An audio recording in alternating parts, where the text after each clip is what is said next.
भाऊ ये मुंबई में महाराष्ट्र में जब होते हैं शरद पवार तो मोदी को क्रिटिसाइज करते हैं।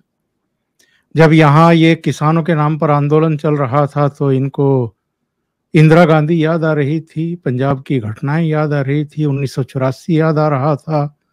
जिस तरीके से फिर इंदिरा गांधी की हत्या की गई वो याद करके मोदी को धमकाने की कोशिश कर रहे थे। लेकिन दिल्ली में अचानक पता लगता है कि शरद पवार प्रधानमंत्री से मिल रहे हैं। 20 मिनट मुलाकात हुई, 25 मिनट मुलाकात हुई, क्या बात हुई? और बाद में प्रेस ली, बोले कि संजय राउत के खिलाफ जिस तरह की कार्रवाई हुई है, उनकी संपत्तियां जब्त की गई हैं, मैंने प्राइम मिनिस्टर से कहा है कि ये बहुत गलत हो रहा है। तो संजय राउत की चिंता है, नवाब मलिक की चिंता क्यों नहीं है इनको? अनिल देशमुख की चिंता क्यों नहीं है? अभी अनिल देशमुख, बात यह है कि कोई वहां एफआईआर दर्ज करेगा, क्योंकि अनिल देशमुख हो या नवाब मलिक हो, उनका मामला तो कोर्ट से चल रहा है। संजय राउत का मामला कोर्ट का नहीं है, तो कोर्ट कंटेम्प्ट ऑफ कोर्ट होने के डर से शायद उन्होंने वो बोला होगा। लेकिन असलियत यह है कि अनिल देशमुख को दिल्ली लाया जाएगा इस डर से। शायद वो प्रधानमंत्री से मिले होंगे और प्रधानमंत्री से बात की होगी कि भैया कम से कम उनको दिल्ली तो मत लाओ, अब उठा के अंदर रखे हो तो अंदर रखो, लेकिन दिल्ली तो मत लाओ। इस रेफरेंस से और एक बात बोल दूं कि जी जी, जब पहले ईडी को कस्टडी दी गई थी नवाब मलिक की, तो ये 3 दिन अस्पताल में पड़े रहे। फिर चौथा दिन भी हो गया और डॉक्टर कुछ उनको डिस्चार्ज नहीं दे रहे थे, तो ईडी ने खबर दी मीडिया को कि अब हम दिल्ली से एम्स के डॉक्टर्स लाएंगे नवाब मलिक की तबीयत चेक करने के लिए। रातों रात इनको डिस्चार्ज देकर अर्थरोड भेजा गया। तो शायद अनिल देशमुख के मामले में भी वैसा हो सकता है। इस डर से मिले होंगे, इस डर से मिले हो। और दूसरी बात आपने अच्छी छेड़ी है, लेकिन आपको रेफरेंस का मायना समझ में नहीं आया। अगर ये इंदिरा जी का जिक्र करते हैं किसान के मामले में, तो कल परसों इनके घर पर पहुंचे वो कौन थे? जो हिदायत ये मोदी को देना चाहते वो खुद ने ले ली होती तो 5 महीने से एसटी कर्मचारी निगम के कर्मचारी बैठे थे, उनके मामले में सीरियस होके कुछ हल निकालते। यानी जो हिदायत उन्होंने मोदी को दे दी उसका ही अनुभव इनको मिल रहा है ना शायद। बिल्कुल। और भाऊ आजाद मैदान से वो टॉयलेट भी हटवा लिए जो उन कर्मचारियों के लिए लगे हुए थे। नहीं, मतलब उनको भी हटाया गया ना उधर से। वो शिवाजी महाराज टर्मिनस पर आकर बैठ गए थे, उनको हटाया गया। देखिए, 1 साल से दिल्ली के बॉर्डर पर बैठे किसान दंगा मस्ती कर रहे थे। उधर के आने जाने वाले जो नागरिक है उनको भी तकलीफ दे रहे थे, फिर भी मोदी ने उन पर लाठी नहीं उठाई। मोदी सरकार ने, जी जी, फिर भी मोदी सरकार तानाशाही कर रही है। और इन्होंने पुलिस भेजकर वो उनका पंडाल बिंडाल हटाया है, टॉयलेट हटाए है, उनको एक एक करके उठा के फेंक दिया है, फिर भी ये डेमोक्रेसी चला रहे। और मोदी जी और लाल किले पर हिंसा होने के बावजूद मोदी सरकार ने गोली नहीं चलाई, पुलिस जख्मी हुए थे, और मोदी तनाशाह है। और ये डेमोक्रेटिक है। यानी शब्दकोश ही बदला गया, शब्दकोश ही बदला गया। तुम अगर दिन को रात कहो तो रात कहेंगे, जो तुमको पसंद है वही बात करेंगे। भाऊ मैं इस पर जरूर आपकी एक राय चाहूंगा। पहले अनिल देशमुख जिन आरोपों में गए हैं सबको पता है, दोहराने की जरूरत नहीं है। फिर नवाब मलिक, डी कंपनी से रिश्ते, अवैध तरीके से औने पौने दामों में जो जमीन 300 करोड़ की थी केवल 50-55 लाख में इनकी कंपनी के द्वारा खरीदना, मनी लॉन्ड्रिंग का ही मामला, अंदर गए। अब तो मामला ये पहुंच गया है कि संजय राउत उनकी संपत्तियां, उनकी पत्नी की संपत्तियां, उनकी बेटियों की कंपनियों की जांच पड़ताल, उनके भी जो पार्टनर हैं उनकी भी, इसके अलावा शरद पवार के नजदीकियों, चाहे अजित पवार के बहनोइयों की, उनसे जुड़े हुए कारोबारियों की तमाम जांच पड़ताल और रेड वगैरह हुई हैं। अवैध संपत्तियां बरामद हुई हैं और सील हो रही हैं। उद्धव ठाकरे के साले श्रीधर पाटणकर की 11 फ्लैट अभी सीज किए गए हैं। और तो छोड़ दीजिए, जो स्टैंडिंग कमेटी के चेयरमैन हैं यशवंत जाधव, उनकी 40 संपत्तियां सीज हुई हैं। ये मुंबई में और महाराष्ट्र में हो क्या रहा है भाऊ? जिसका भी देखते हैं सैकड़ों करोड़ की संपत्ति दबाए हुए बैठा है। क्या ये बहुत बड़ा एक नेक्सस चला आ रहा है काफी समय से, जिसमें नौकरशाह भी शामिल, जिसमें नेता भी शामिल, जिसमें दूसरे तरीके के माफिया भी शामिल, और अब पहली बार सीरियसली उन चीजों को खींच करके जड़ों से उखाड़ करके उनको हिलाया जा रहा है। पहली बार प्रयास हो रहा है, इसलिए इतनी ज्यादा पीड़ा दिखाई दे रही है। सरकार बनाते वक्त इन्होंने बोला था कॉमन मिनिमम प्रोग्राम, जो बताया नहीं था वो कॉमन मैक्सिमम प्रोग्राम। तो आप देख रहे हैं ना, आंकड़े देखेंगे तो आपको पता चलेगा कॉमन मैक्सिमम प्रोग्राम क्या है। एक हजारों हजारों करोड़ की बातें चल रही है ना। अनिल देशमुख के 100 करोड़ भी अब छोटे बौने लगने लगे। 100 करोड़ के क्या बनता है? 40 संपत्तियां जब्त हो रही है, 11 संपत्तियां जब्त हो रही है। तो इसलिए देखो, ये समझ नहीं पा रहे कि भैया इमरान खान का क्या हो गया। इनको कंगना ने बोल दिया था ये समय का पहिया है, हमेशा एक जैसा नहीं रहता, वो चलते रहता है। तो देख रहे हैं हम इमरान, 2 दिन पहले तक इमरान क्या डिंगे मार रहा था, आज क्या हो गया। तो इनका भी समय आने वाला है।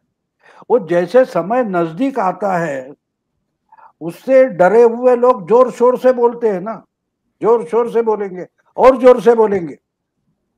और मुझे और एक बात लगती है कि ये मामला जो पवार के घर में जो मामला हुआ है, वो क्या असल में पुलिस प्रशासन में जो अंदरूनी एक दूसरे के खिलाफ जो पॉलिटिक्स प्रशासन में चलती है, ये उसके कारण हो रहा है।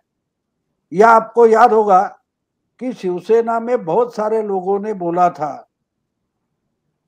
कि अगर संजय राउत ने इतने सबूत दिए फिर भी मुंबई पुलिस में कुछ कोई काम नहीं कर रहा है, कोई एफआईआर किरीट सोमैया और किसी के खिलाफ दर्ज नहीं हो रहा है, तो होम मिनिस्ट्री हमको दे दो। क्या होम मिनिस्ट्री हम शिवसेना को मिलने के लिए ये जानबूझकर किया गया है? जी जी जी, ये भी शक की जगह है कि क्या जानबूझकर एनसीपी का होम मिनिस्टर निकम्मा है ये दिखाने के लिए तो ये कुछ नहीं हुआ है। मुझे लगता है कि इसमें कुछ गड़बड़ है और ये दिखाई देता है वैसा नहीं है। इसके पीछे षड्यंत्र है तो ठीक है षड्यंत्र, लेकिन उसमें कौन निकल के आता है। जैसे आपको याद होगा कि मामला इंडिया टुडे के खिलाफ का था, वो परमवीर ने रिपब्लिक के खिलाफ बताया, जिसका आज तक कोई एफआईआर दर्ज नहीं हुआ है। लेकिन दूसरे ही मामले में अर्णब गोस्वामी को अटकाया गया था, पुराने किसी सुसाइड मामले में। क्या ये भी मामला वैसा ही है? यानी एक दूसरे के पॉलिटिकल जो हिसाब है वो ठीक करने के लिए प्रशासन में ही कुछ गड़बड़ कर दी जा रही है। हो सकता है, मुझे पता नहीं, लेकिन गड़बड़ तो लगती है, गड़बड़ तो लगती है। क्या एमवीए में इन दिनों सब कुछ ठीक ठाक चल रहा है? तीनों दलों के बीच की भी कुछ कुछ चीजें बाहर निकल करके आ रही हैं। अभी 25 कांग्रेस के एमएलए अपनी ही लीडरशिप से और सरकार से खपा और सोनिया गांधी को चिट्ठी लिखी मिलने के लिए। फिर बाद में सूचना मिली कि किसी बीजेपी के केंद्रीय नेता ने कह दिया कि वो तो हमारे संपर्क में भी हैं 25 एमएलए। हालांकि मुझे लगता है उसमें इतनी सीरियसनेस नहीं है, लेकिन कहीं ना कहीं एमबीए के भीतर तो कुछ ना कुछ चल रहा है भाव। नहीं चल रहा है ना, बिल्कुल चलेगा ना। आप देखिए कि अगर मिनिस्टर्स है वो अपना कॉमन मैक्सिमम प्रोग्राम चला रहे हैं, तो जो उन्होंने सपोर्ट किया वो रहे कॉमन मिनिमम हमको तो मिलने दो। आप पूरा मैक्सिमम उठा रहे हो मिनिमम के, यानी जो मैक्सिमम आंकड़ा मैक्सिमम है ना, तो हमारा आंकड़ा मैक्सिमम है और हमको मिनिमम भी नहीं मिल रहा है, ये तकरार है। और ये इनके सिर्फ कांग्रेस के 25 नहीं, शिवसेना के 25 लोगों ने मुख्यमंत्री को खत लिखा था कि हम भी नाराज जी हैं। जी। सिर्फ वो बोला ऐसा जाता है कि एनसीपी के ही लोग खुश है, और एनसीपी की पार्टी इसी पर चलती है ना। हर कार्यकर्ता पर उनको सत्ता, देखो शरद पवार कल जाके शरद पवार बीजेपी के साथ भी हाथ मिला लेंगे, सत्ता चाहिए, क्योंकि सत्ता नहीं रहेगी तो उनकी पार्टी नहीं रहेगी। पवार की पार्टी के एमएलए कार्यकर्ता बिना सत्ता के नहीं रह सकते, कांग्रेस के रहेंगे, बीजेपी के, शिवसेना के रहेंगे, लेकिन एनसीपी ये पार्टी ऐसी कि जो सत्ता के बिना नहीं चल सकती। सत्ता में बंदर बाट, यही इनका सबसे बड़ा प्रोग्राम है, यही इनकी विचारधारा है। तो इसलिए सब कुछ मिल रहा है, खा रहे हैं वो तो एनसीपी के लोग खा रहे हैं, हमें कुछ मिल नहीं रहा है, यही तो तकरार है। वो कांग्रेस की है, वैसी शिवसेना के एमएलए की भी है। वो बोल रहे हैं ना कि हमको चीफ मिनिस्टर तो हमारी पार्टी का है, लेकिन हमको ही कुछ नहीं मिल रहा है। यानी व्यक्तिगत तौर पर नहीं बोल रहे कि हमारी कॉन्स्टिट्यूएंसी चुनाव क्षेत्र को भी कुछ नहीं मिल रहा है। ये तकरार है, शिवसेना के जो विधायक है उनकी भी है तकरार। जी जी जी। यानी बच्चे जो रुदन कर रहे हैं इसलिए कर रहे हैं कि उनको उनकी माँ जो है दूध नहीं पिला रही है, पीने भी नहीं दे रही है, शायद दूसरे के बच्चों को पिला रही है, वो दुखड़ा है। भाऊ, ये कोल्हापुर में क्या होने जा रहा है भाऊ? देखते हैं, अभी परसों उसका वोटिंग है और मेरा ख्याल है 2-3 दिन 16 को कुछ काउंटिंग होने वाली है। लेकिन देखिए वो ट्रेडिशनली हिंदुत्व की सीट है, बार बार यानी जो अलायंस होती थी शिवसेना में, शिवसेना बीजेपी में, वो तो सीट हमेशा शिवसेना के पास रही है। फिर जब अलग हुए फिर भी शिवसेना ने वो सीट जीती है, क्योंकि हिंदुत्व का मामला कोल्हापुर में जोर शोर से चलता है। जी जी। लेकिन पिछली बार शिवसेना ने वहां से 4 सीटें या 5 सीटें थी, वो सब के सब गवाई, और लास्ट टाइम जीती इसलिए कांग्रेस बोलती है नहीं वो तो सीट हमारी है, और उन्होंने छोड़ दी। तो यही तो मामला होने वाला है। अगला जी चुनाव जी। जब आएगा तब शिवसेना लड़ेगी कहां से, ये सवाल है। और इसलिए शिवसेना में जो बेचैनी है, क्योंकि जहां हारे हैं वहां बेचैनी है। और जो एमपी है, 18 एमपी है शिवसेना के, उसमें कम से कम 15-16 एमपी बेचैन है, क्योंकि उनको मालूम है हम तो मोदी के नाम पर आए, मोदी के चेहरे पर आए, हम तो उद्धव के चेहरे पर वापस लोकसभा नहीं पहुंच सकते। हमारा चंद्राबाबू नायडू होने वाला है, ये शिवसेना के बहुत सारे एमपी जान चुके हैं। तो जी बेचैनी जी। वहां से। और देखिए विधानसभा को 2.5 साल बाकी है, लेकिन लोकसभा के लिए तो 2 साल बचे, और 1 साल के बाद लोकसभा के चुनाव का डंका बजना शुरू होने वाला है। तो सही। इनके दिखाई दे रहा है हमारा गवर्नमेंट बना है, हमारे चीफ मिनिस्टर है, लेकिन हमारे कॉन्स्टिट्यूएंसी में हमारे लिए लोगों में सिर्फ नाराजगी है। उद्धव ठाकरे तो गांव गली में जाते नहीं है, जो जाते हैं उनके साथी, उनको पता है क्या हो रहा है, तो वो तो बेचैन रहेंगे ना, बेचैन रहेंगे। और भाऊ, ये पिछले दिनों पूछा गया शरद पवार को कि आप यूपीए का चेयरपर्सन बनेंगे, तो उन्होंने कहा कि बिल्कुल नहीं बनेंगे। ये बीच बीच में चलवाते हैं, मांग उठवाते हैं। ऐसे ऐसे लोगों के मुंह से मैंने मांग सुनी है जो यूपीए का हिस्सा भी नहीं है, और जब कोई सीधे पढ़ करके पूछता है शरद पवार से तो वो मना करते हैं कि नहीं नहीं, मैं यूपीए का चेयरपर्सन नहीं बनूंगा। ये जो इनकी दमित इच्छाएं हैं, ये बाहर भी निकलती रहती हैं और उनको ये दबाते भी रहते हैं। ये राज क्या है? नहीं नहीं, वो हमेशा फोकस में रहना चाहते, दूसरा कुछ भी नहीं है। अब मुझे बताइए, उस दिन उन्होंने स्नेह भोजन किया, उसका मतलब क्या था, किस लिए किया था? क्या आपको यूपीए का चेयरमैन बनना है? आप क्या अपोजिशन के लीडर इकट्ठा करने वाले हो? महाराष्ट्र के सब एमपी एमएलए को ट्रेनिंग के लिए जो नए एमएलए आए, उनको उन्होंने स्नेह भोजन दिया। अरे क्यों भैया? उसकी खबरें भी बनी, तो उसकी क्या जरूरत थी, मुझे बोलिए। तो ये फोकस में रहना चाहते कि मैं अभी भी रिलेवेंट हूं, मैं अभी भी रिलेवेंट हूं, ये बताने की कोशिश करते रहते। तबीयत देखो इनकी इनकी तबीयत बहुत नाजुक है, बहुत सारी बीमारियां है।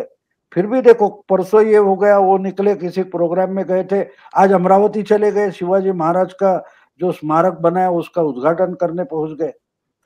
तो वो रिलेवेंट रहना चाहते, जी खबरों में जी रहना जी। चाहते। तो खबरों में रहना चाहते तो कुछ तो हलचल तो होनी चाहिए।